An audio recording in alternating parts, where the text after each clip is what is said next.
Salam uşaqlar. Bizim bugünkü növbəti dərsimiz ardıcıllıqlar və onların verilmə üsulları olacaqdır. Demək, ardıcıllıq nədir? Verilmiş ədədlər üçün hər bir ədəd müəyyən bir sıra nömrəsi bildirirsə, belə ədədlər sırası ardıcıllıq adlanır və bu natural ədədlər çoxluğuna təyin olunmuş bir funksiya olur o və bu funksiya ədədə ardıcıllıq adlanır. Məsəl üçün 1, 2, 3, 4, 5 və s. Bu olur natural ədədlər ədədi ardıcıllıqlardır. Məsəl üçün cüt ədədlər ardıcıllığı var. 2, 4, 6, 8 bu oldu cüt ədədlər ardıcıllığı. Və yaxud da ki, 4-ə bölünən ədədlər ardıcıllığı 4, 8, 12, 16, 20. Bu da 4-ə bölünən ədədlər ardıcıllığıdır. Demək, 4-ə bölünən ardıcıllığı bu cüt ədədlər ardıcıllığı, bu natural ədədlər ardıcıllığıdır. Ardıcıllığı əmələ gətirən ədədlərə uyğun olaraq ardıcıllığın birinci həddi, ikinci həddi, üçüncü həddi, dördüncü həddi, beşinci həddi kimi adlandırılır. Buna deyirlər A1, yəni birinci hədd, A2 ikinci hədd, A3 üçüncü hədd, A4, A5. Buna deyirlər ardıcıllığın hədləri. Bu da olaraq A1 olur, A2 olur, A3 olur, A4, A5. Yəni 5-ci hədd olur. Ardıcıllığın hədlərini adətən hərflərlə, bax A1, A bu hərflərlə, sıra nömrələrini isə həmin hərflərin indeksində göstərməklə, yəni A1, A2, A3, A4, A5 və s. göstərməklə qeyd olunur. Demək, hər bir ardıcıllığın verilmə şəkli müxtəlifdir. Müəyyən düsturla verilən ardıcıllıqlar var. Məsəl üçün, müəyyən düsturla verilən ardıcıllıqlar, məsəl üçün 2n ardıcıllığı var. Bu cüt ədədlər ardıcıllığıdır. 2n çıxılsın 1, bu olur tək ədədlər ardıcıllığı. Məsəl üçün n kvadrat ardıcıllığı. Cürbəcür istənilən şəkildə ardıcıllığın verilmə üsuluna düstur şəklində verilmək olar. Bizim belə bir ardıcıllıq verələm, 3 bölünsün n. Belə bir ardıcıllıq verələm, 5 bölünsün x üstə gəlinsin 1. Yəni ardıcıllıq düstur şəklində verilir və o düstur şəklində istənilən ardıcıllığın nömrəsini tapmaq üçün bizdən hər hansı bir nömrəni tələb edirsə, məsələn 5-ci həddin nömrəsi 5-ci həddi soruşursa, aparıb ardıcıllığın yerinə 5, n-in yerinə 5 qoyacaq. 2-ni vuracam 5-ə, eləyəcək 10. 6-cı həddi deyirsə, 2-ni 6-ya vuram, 12-dən 1-ni çıxıram 11. N-in yerinə 3 qoyuram, 3-ün kvadratı olur 9. N-in yerinə 1 qoyuram, 1-in üstünə 1, 2, 5-i 2-yə böləm edir, 2,5. Yəni, cürbəcür hansı həddi bizdən soruşursa, aparıb orada n-in yerinə həmin həddin nömrəsini qoyacaq. Özdə onu da qeyd edeyim ki, bu n-lər hər zaman müsbət ədədlərdir. Mənfi ədədlər 0 ola bilməz, kəsir hədd ola bilməz. Ancaq tam müsbət ədədlər qoymaq olar yerinə. Məsəl üçün, belə bir düstur verə bilər ki, məsəl üçün, ardıcıllıq a-n bərabərdir. 2n üstəgəl 1 düstur ilə verilir. Digər buna 7-ci həddi tapın. Onda A7 bərabərdir. 2 vurulsun 7 üstəgəl 1, o deyilir 15. Yəni 7-ci həddi 15-dir. Bu ardıcıllığın n-ci həddinin düsturuydu. Və ardıcıllığın növləri var. Birinci ardıcıllığımız monoton artan ardıcıllıq.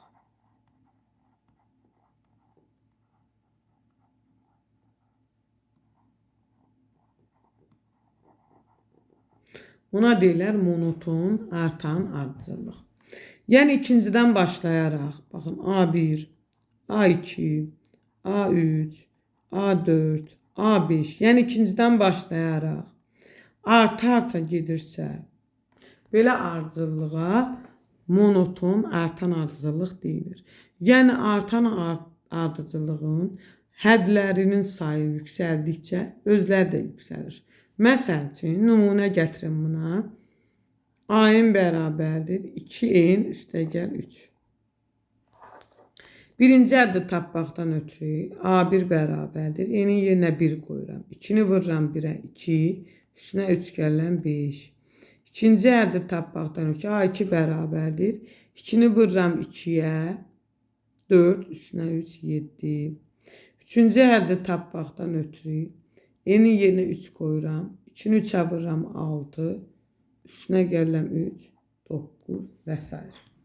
Yəni istənilən həddir. Görürsünüz, buna deyirlər monoton artan ardıcıllıq.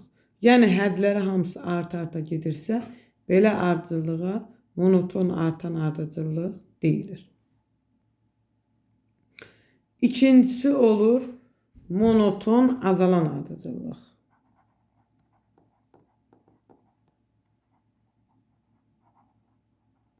Monoton azalan ardıcıllıq nədir? A1 hədləridir. A2, A3, A4. Yəni ardıcıllığın hədləri ikincidən başlayaraq azala gedirsə, belə ardıcıllığa monoton azalan ardıcıllıq deyilir. Yəni azala gedən ardıcıllıqlara monoton azalan ardıcıllıq deyilir. Məsəl üçün, y bərabərdir mənfi n üstəgəl 3. Gəlin n-in yerinə 1 qoyağın. Çıx 3. 1 qoyuram. Mənfi 1 çıx 3. Eləyir mənfi 4. N-in yerinə 1, 2 qoyuram. Mənfi 2 çıx 3. Eləyir mənfi 5. N-in yerinə 3 qoyuram. Bərabərdir 3 çıx 3. Eləyir mənfi 6. Baxın, azala gedən ardıcıllığa deyirlər monoton azalan ardıcıllıq. Nümunənin biri də belə ola bilər. A-n bərabərdir 1 bölü n üstəgəl 1.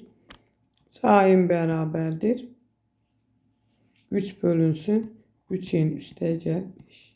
Bunlara deyirlər monoton azalan ardıcıllıq. Sonra gəlir sabit və stasionar ardıcıllıq. Yəni olduğu kimi qalan ardıcıllıq. Məsəl üçün 10-da 1, məsəl üçün 20-də 2, 30-da 3, 40-da 4. Bunlara deyirlər sabit və stasionar ardıcıllıq. Bir də var rəqs edən ardıcıllıq. Rəqs edən ardıcıllıq nə artır, nə azalır. Məsəl üçün 7, 8, 6, 8, 9 nə artır, nə azalır. Belə ardıcıllığa nə deyirlər? Monoton, rəqs edən ardıcıllıq daha doğrusu. Belə ardıcıllığa deyirlər rəqs edən ardıcıllıq deyilir. Sonra yuxarıdan məhdud ardıcıllıq. Yəni yuxarıdan məhdud olan ardıcıllıq azalan ardıcıllığa nümunə demək olar. Çünki o azalan ardıcıllıqların ən böyük qiyməti bəllidir, amma ən kiçik qiyməti bilinmir nədir. Yəni yuxarıdan məhdud ardıcıllığa azalan ardıcıllığa nümunə gətirmək olar. Məsələn, A-n bərabərdir mənfi 5n üstəgəl 3-ə. Gəlin n-in yerinə 1 qoyuram. A1 bərabərdir mənfi 5 üstəgəl 3 eləyir mənfi 2. A2 bərabərdir 5-i 2-yə vururam. Eləyir o mənfi 10 üstəgəl 3 eləyir mənfi 7. Üçüncü həddini tapanda mənfi 5 3-ə vururam. Mənfi 15 üstəgəl 3 eləyir mənfi 12. Baxın, bu yuxarıdan məhduddur.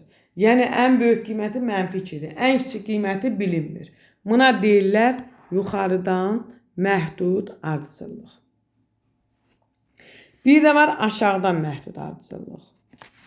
Aşağıdan məhdud ardıcıllığa nümunə gətirmək olar. Məsələn, belə ardıcıllıqlar heç vaxt ən kiçik qiyməti bilinir, amma onun ən böyük qiyməti bilinmir. Məsələn, A-ın bərabərdir n üstəgəl 1. Bu məhdud ardıcıllıqdır, özü də aşağıdan məhduddur. Yəni n-in yerinə 1 qoyuram. A1 bərabər 2-yə. A2 qoyanda 3 eləyir. A3 eləyəndə 4 eləyir. A7 eləyəndə 8 eləyir. Buna deyirlər yuxarıdan, aşağıdan məhdud ardıcıllıq. Yəni aşağı qiyməti var, yuxarı qiyməti yoxdur. Məsələn, nümunə gətirə bilərəm. Y bərabərdir kök altda n ardıcıllığı. Və yaxud da ki, y bərabərdir kök altda n üstəgəl 2 ardıcıllıq. Bunlar aşağıdan məhdud ardıcıllıqlardır. Ümumiyyətlə elə ardıcıllıqlar da var ki, həm nə aşağıdan məhduddur, nə də yuxarıdan məhduddur. Buna deyirlər qeyri, həm aşağıdan məhduddur, həm yuxarıdan. Buna deyirlər sadəcə məhdud ardıcıllıqlar. Məsəl üçün, belə bir düstur deyim, A-ın bərabərdir 5 bölünsün n üstəgəl 2. Bu, həm aşağıdan, həm yuxarıdan məhduddur. Aşağıdan məhduddur ki, məsəl üçün, 0-dan kiçik olacaq 5 böl n üstəgəl 2, o da kiçikdir 2. N-in yerinə 1 qoyuram, 5 böl 3 eləyir. N-in yerinə 2 qoyuram, 5 böl 4 eləyir. N-in yerinə 3 qoyuram, 1 eləyir. M-in yerinə 4 qoyuram, 5 böl 6 eləyir. Yəni, bu ən kiçik 0-la 2 arasında qiymətlər alır. Bu, nə 2-dən böyük qiymət ala bilmir, 0-dan da kiçik qiymət ala bilmir. Buna deyirlər məhdud ardıcıllıq. Bir də var qeyri-məhdud ardıcıllıq. Nə aşağıdan bilinmir qiyməti, nə də yuxarıdan. Məsələn, buna bir nümunə A-ın bərabərdir. Mənfi 2 üstü n vurulsun n kvadrat. N-in yerinə bir dəfə 1 qoyanda, eləcə mənfi 2 vur 1 elir mənfi 2. N-in yerinə 2 qoyanda, mənfi 2-nin kvadrat elir 4 vurulsun. 2-nin kvadratı 4 elir 16. 3 qoyuram. Mənfi 2 üstü 3 elir mənfi 8. Vurulsun 9 elir mənfi 72. Nə aşağıdan məhduddur, nə yuxarıdan. Buna deyirlər qeyri-ciddi, qeyri-məhdud ardıcıllıq. Buna deyirlər qeyri-məhdud ardıcıllıq. Bir də var ki, ardıcıllığın bir var n-ci həddinin düsturu. Onda məsəl üçün A-ın bərabərdir 2n çıx 1. Burada n-in yerinə istənilən qiyməti qoya bilərəm. 5 qoyaram. A5 nəyə bərabərdir? 2-ni 5-ə vururam 10. Ondan 1-ini çıxıram 9-dur. 5-ci həddini tapdım. Bir də var ilk n həddinin cəmi düsturu. Yəni S-n bərabərdir A1 üstəgəl A2, A3 elir AN. N dənə həddinin cəmi düsturu.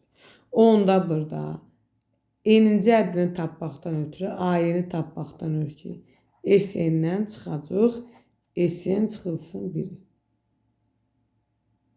Məsəl üçün, ardıcıllığımız S-n bərabərdir n kvadrat üstəgəl 2n düsturu ilə verilir. Mənə deyir ki, burada 3-cü həddi tap. Onda birinci S3-ü tapıram. 3-ün kvadratı 9, üstəgəl 2-ni 3-ə vururam 6. Elir 15. İndi S2-ni tapacağım. N-in yerinə 2 qoyacağım. 2-nin kvadratı 4, üstəgəl 2-ni 2-yə vururam 4. O deyilir 16. İndi o S2 qoyanda 2-nin kvadratı 4, üstəgəl 2-ni 2-yə vuranda 4. 4-ün üstünə 4, 8. Demək, indi bizdən A3-ü tapmaq tələb olunursa, 15-dən çıxacaq 8-i. O deyiləcək 7.